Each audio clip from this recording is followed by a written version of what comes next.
Ada permintaan melalui nama Pratikno disampaikan kepada kubu sebelah sana, Prabowo, supaya nama Gibran segera ditetapkan sebagai baca pres. Dengan disebutnya nama Gibran berkali-kali dalam permohonan itu, ditambah lagi Presiden Jokowi sebagai pihak pemberi keterangan di dalam perkara permohonan itu, maka genaplah di situ adanya hubungan pertalian darah karena secara semenda, sehingga menurut Undang-Undang Kekuasaan Kehakiman pasal 17, Hakim Anwar Usman harus dari sejak awal mendeklar di dalam persidangan bahwa dirinya berada dalam konflik kepentingan sehingga harus mengundurkan diri. Terus. Selamat malam juga dengan Tribun. Baik. Terima kasih sebelumnya Bang sudah berkenan untuk mengobrol bersama kami di Tribun On Focus malam hari ini. Baik, langsung saja hari ini Senin 23 Oktober TPDI bersama Perkat Nusantara melaporkan keluarga Presiden Jokowi ke KPK begitu soal dugaan KKN. Apa yang sebenarnya mendasari pelaporan ini begitu Bang? Ya, pertama karena semenjak perkara nomor 90 PUU Strep 21/2023 diputus oleh Mahkamah Konstitusi, maka publik langsung memberi label bahwa Mahkamah Konstitusi itu adalah Mahkamah Keluarga. Karena pernyataan masyarakat bahwa Mahkamah Konstitusi berubah menjadi Mahkamah Keluarga, maka tim pembela demokrasi Indonesia sangat berkepentingan untuk mencari tahu mengapa mahkamah ini diubah namanya atau diberi nama oleh masyarakat sebagai Mahkamah Keluarga. Ternyata di sana terdapat bahwa Ketua Mahkamah Konstitusi yaitu Bapak Anwar Usman dan juga Hakim Konstitusi memiliki hubungan keluarga semenda atau karena perkawinan dengan adik dari Presiden Jokowi, sehingga dengan hubungan itu mestinya perkara-perkara uji materi undang-undang, terlebih-lebih uji perkara nomor 90 PUU 21/2023, karena di situ nama Gibran Raka Buming Raka disebut berkali-kali oleh pemohon, maka dengan disebutnya nama Gibran berkali-kali dalam permohonan itu, ditambah lagi Presiden Jokowi sebagai pihak pemberi keterangan di dalam perkara permohonan itu, maka genaplah di situ adanya hubungan pertalian darah karena secara semenda, sehingga menurut Undang-Undang Kekuasaan Kehakiman pasal 17, Hakim Anwar Usman harus dari sejak awal mendeklar di dalam persidangan bahwa dirinya berada dalam konflik kepentingan sehingga harus mengundurkan diri. Tetapi karena sampai dengan perkara diputus dan putusannya dipimpin oleh Pak Anwar Usman sendiri, maka implikasinya menurut Undang-Undang Kekuasaan Kehakiman, perkara itu putusannya menjadi tidak sah. Hakim Konstitusi diberi sanksi administratif dan dipidana. Karena di situ disebut dipidana, maka TPDI berkepentingan mengambil inisiatif membawa persoalan ini ke KPK untuk dilakukan penyelidikan. Jadi tadi TPDI belum menyebut siapa sebagai yang dilaporkan. Tetapi TPDI mencatat sejumlah nama, ya, kira-kira 18 nama disebutkan di dalam, diminta supaya terkait dengan dugaan kolusi dan nepotisme di dalam kaitan dengan perkara nomor 90 PUU garing 21/2023, diperiksa apakah terdapat peristiwa pidana kolusi dan nepotisme. Nah, untuk mendapatkan peristiwa itu sebagai kolusi dan nepotisme, maka TPDI meminta sejumlah nama untuk didengar. Antara lain ya Presiden Jokowi, Anwar Usman sebagai Ketua Mahkamah Konstitusi, Gibran Rakabuming, nama Pratikno, nama Prabowo Subianto, dan bahkan 9 hakim konstitusi itu pun diminta untuk didengar, semua didengar sebagai saksi. Bahwa nanti dari 9 orang atau dari 18 orang yang disebut namanya di dalam surat laporan itu, seandainya menurut menurut KPK bahwa terdapat sejumlah orang yang bisa saja disebut melakukan dugaan tindak pidana kolusi atau nepotisme, maka hal itu sepenuhnya wewenang KPK untuk menentukan. Jadi bukan TPDI atau Perangkat Nusantara yang menentukan mereka sebagai pelaku. TPDI dan Perangkat Nusantara hanya menyampaikan informasi bahwa ada dugaan tindak pidana kolusi dan nepotisme, dan untuk itu KPK diminta untuk melakukan pengusutan. Dan untuk masuk kepada siapa pelakunya atau ada peristiwa pidana atau tidak, tolong periksa sejumlah orang ini sebagai saksi. Itulah substansi daripada surat laporan atau informasi yang disampaikan tadi ke KPK. Begitu. Baik, tadi dikatakan bahwa ada sejumlah saksi juga yang harus terlibat dalam KKN ini, salah satunya ada Pak Pratikno begitu. Apakah keterlibatan Pak Pratikno ini menurut TPDI sendiri, Bang?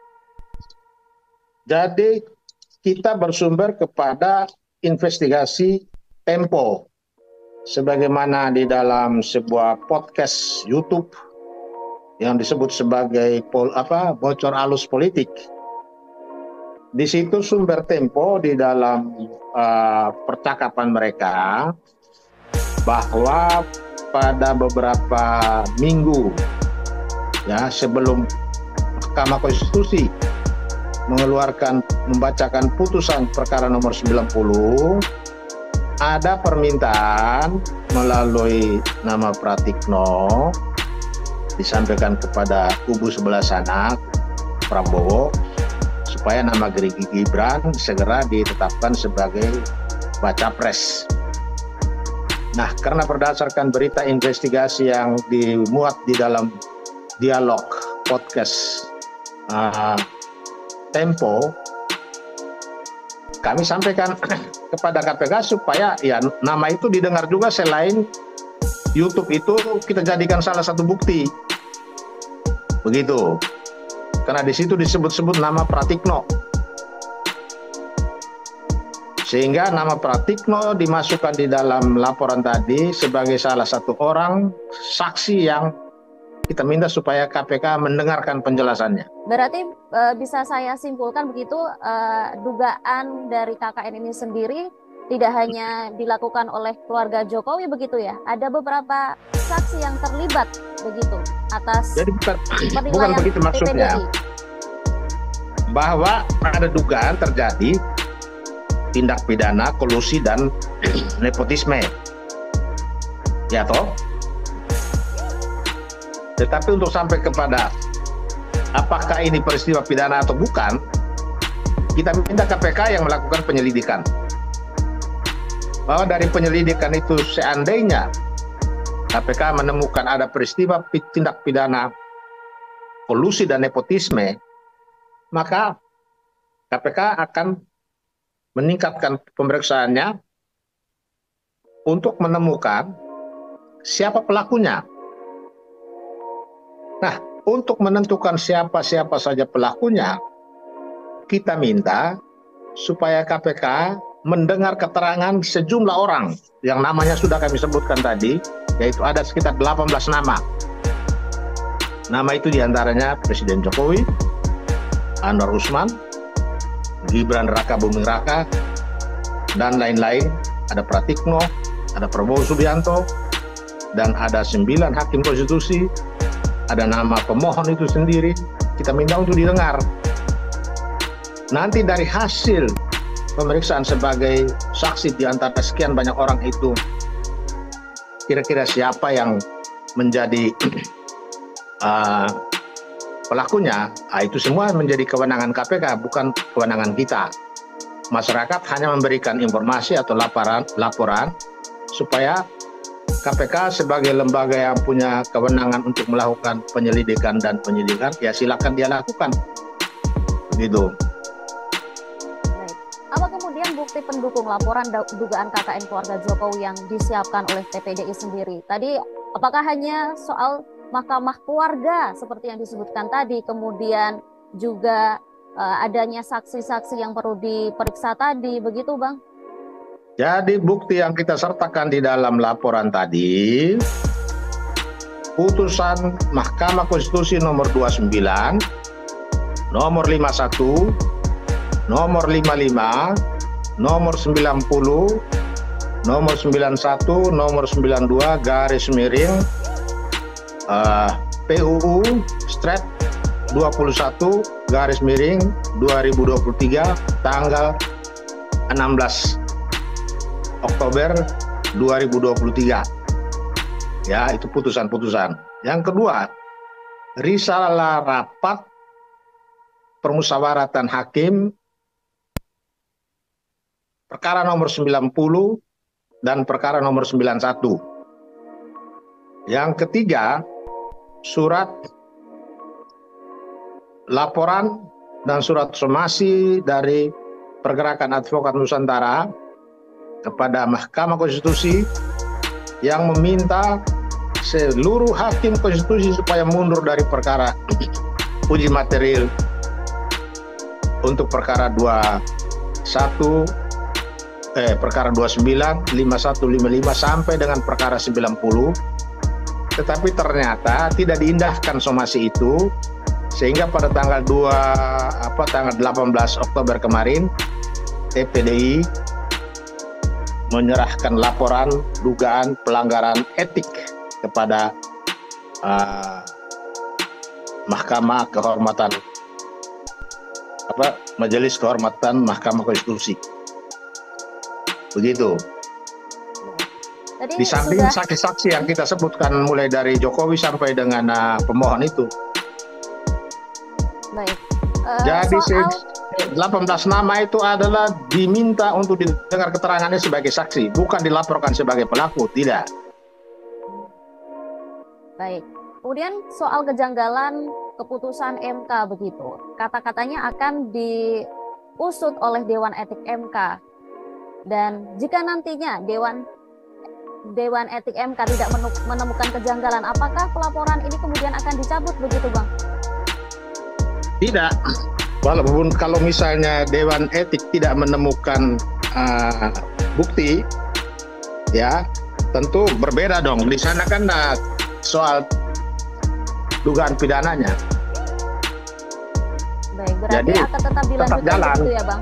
Karena informasi yang disampaikan kepada aparat penegak hukum itu kan merupakan hak dan kewajiban masyarakat. Itu perintah KUHP ya. Informasi mengenai dugaan terjadi tindak pidana itu adalah hak dan kewajiban masyarakat sesuai dengan perintah KUHP.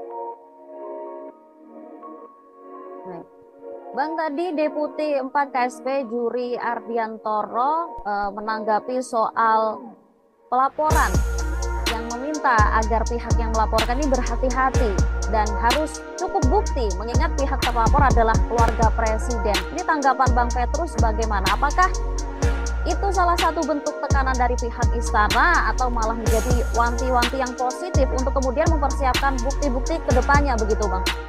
Kalau bukti-bukti itu tugas aparat penegak hukum. Masyarakat punya kewajiban menyampaikan informasi. Tetapi kalau masyarakat menyampaikan informasi itu disertai dengan bukti-bukti, itu adalah bonus buat aparat penegak hukum. Jadi kewajiban membuktikan itu ada di aparat penegak hukum, bukan di pelapor. Baik, berarti tanggapan dari KSP tadi bukan dinilai sebagai ancaman. Itu keliru. Dia berpikir ya? barangkali ini perkara perdata jadi beban pembuktian kepada pihak yang menggugat. Ini kan perkara pidana. Jadi beban kewajiban membuktikan itu tugas negara, tugas aparat penegak hukum.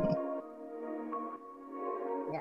Baik, kemarin kan juga sudah ada pelaporan serupa ke KPK soal keluarga Jokowi yang diduga melakukan korupsi begitu. Tapi sampai saat ini juga belum ada perkembangan lebih lanjut soal pengusutan itu. Apakah Bang Petrus yakin jika laporan kali ini dari TPDI juga akan diusut lebih lanjut begitu, Bang? Setiap laporan masyarakat itu wajib ditindaklanjuti oleh aparat penegak hukum termasuk KPK. Bahwa terbukti atau tidak, KPK atau aparat penegak hukum berkewajiban untuk mempertanggungjawabkan dengan menyampaikan kepada pihak pelapor. Begitu.